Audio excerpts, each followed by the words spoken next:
और world cup में पाकिस्तान का सफ़र इख्तिताम पजीर हो गया है और ताज़ा खबर ये आ रही है कि अब पाकिस्तान क्रिकेट के स्ट्रक्चर में उखाड़ पिछाड़ का वक्त शुरू हुआ चाहता है और मिकी आर्थर, इंजमाम उल हक और अजहर महमूद को भी फारिग किए जाने का इम्कान है। सवालिया निशान है उनकी कारकर्दगी पर। इसी बारे में हम बात करेंगे। नादरा मुश्ताक हमारे साथ मौजूद है। नादरा, ये तो हम एक्सपेक्ट कर रहे थे कि टीम वापस आएगी तो कुछ ना कुछ ज़रूर होगा।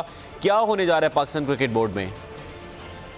देखिए मुरीद, जिस तरह की परफॉर्मेंस हो रही है वर्ल्ड कप में, तमाम उम्मीदें जो है वो दम तोड़ गई हैं। और जिस तरह की हेड कोच ने परफॉर्मेंस दी, कोच ने दी और दीगर फील्डिंग कोच ने, तो यही सुनने में आ रहा है कि इस वक्त जो ओवरहॉलिंग होगी उसमें तमाम कोचिंग स्टाफ है उसको फारग किया जाएगा और उसकी जगह नए चेहरे सामने आएंगे। उसके अलावा कुछ खिलाड़ी भी जो साइडलाइन की जाएंगे, जिसमें आपको मालूम है कि सबसे पहले तो शोएब मलिक और मोहम्मद हफीज के नाम जो है वो टॉप पर हैं। उसके अलावा कुछ प्लेयर्स ऐसे भी होंगे जो कि सिर्फ T20 तक मुहित कर दी जाएंगे, जो सिर्फ T20 के प्लेयर कहलाएंगे, ODI में नहीं होंगे।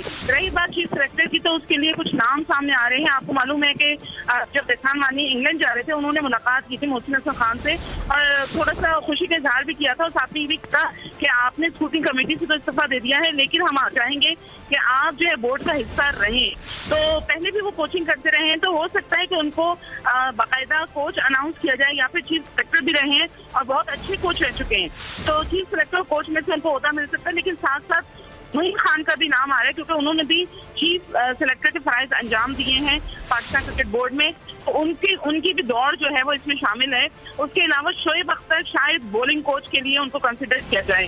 तो ये वो नाम है जो कि अभी तक सुनाई दे रहे हैं कि शायद बोर्ड का हिस्सा बन जाए, लेकिन हतमी फैसला अभी नहीं हुआ है। हतमी फैसला तभी होगा जब एहसान वानी साहब एक प्रेस कॉन्फ्रेंस करेंगे और उसमें बाकायदा 25 जुलाई तक ये तमाम चीजें सामने आ जाएंगी।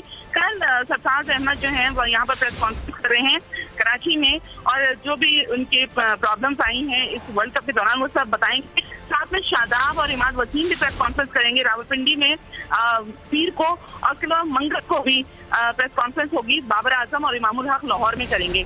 तो इन प्लेयर्स के जरिए प्रेस कॉन्फ्रेंस कराने का मकसद ये है कि वो अपनी तमाम जो कोताहियां हैं, जो प्रॉब्लम्स आई हैं जिसकी वजह से सेमीफाइनल तक भी नहीं गए, तो ये मीडिया को आगाह करेंगे। अच्छा नादरा, आप जिस तरह बता रही हैं कि मोहसिन खान या मोइन खान की किस्मत चमक सकती है, क्या कप्तान के लिए या कोच के लिए भी कोई नाम गर्दिश कर रहे हैं? देखिए, कप्तान का ऐसा अभी फैसला नहीं हुआ है क्योंकि आपके पास जो है एक रोजा क्रिकेट के लिए कोई कप्तान, कोई प्लेयर ऐसा नहीं है जो कि कप्तानी संभाल सके बाकायदा तौर पे। अगर आमिर को बनाते हैं तो आमिर के ऊपर प्रेशर आएगा, आमिर की परफॉर्मेंस पे फर्क पड़ेगा। सरफराज नवाज को एक तजुर्बा है और हो सकता है कि थोड़ा इनको टाइम दे दिया जाए कि आप अपने आप को सही करें, जो भी इनके लूपहोल्स हैं उस पर वो थोड़ा सा काम करें। लेकिन फिलहाल मेरी नॉलेज में नहीं है कि कप्तान चेंज होगा। कप्तान का ऐसा कोई फैसला नहीं हो क्योंकि कोई नाम ऐसा सामने नहीं आ रहा है। इमाद वसीम की अगर एक परफॉर्मेंस को भी अफगानिस्तान के खिलाफ अगर हम ये कहें कि वो कैप्टनसी के लायक हैं, तो ये भी कहना गलत है क्योंकि PSL में जिस तरह से वो कप्तानी करते रहे हैं वो सबके सामने। तो मेरा नहीं ख्याल है कि इमाद वसीम को फौरन ही कप्तान बना दिया जाएगा। उसके अलावा कोई ऐसा ऑप्शन आपकी टीम में है नहीं। बहुत शुक्रिया आपका नादरा इस बारे में अपडेट करने के लिए।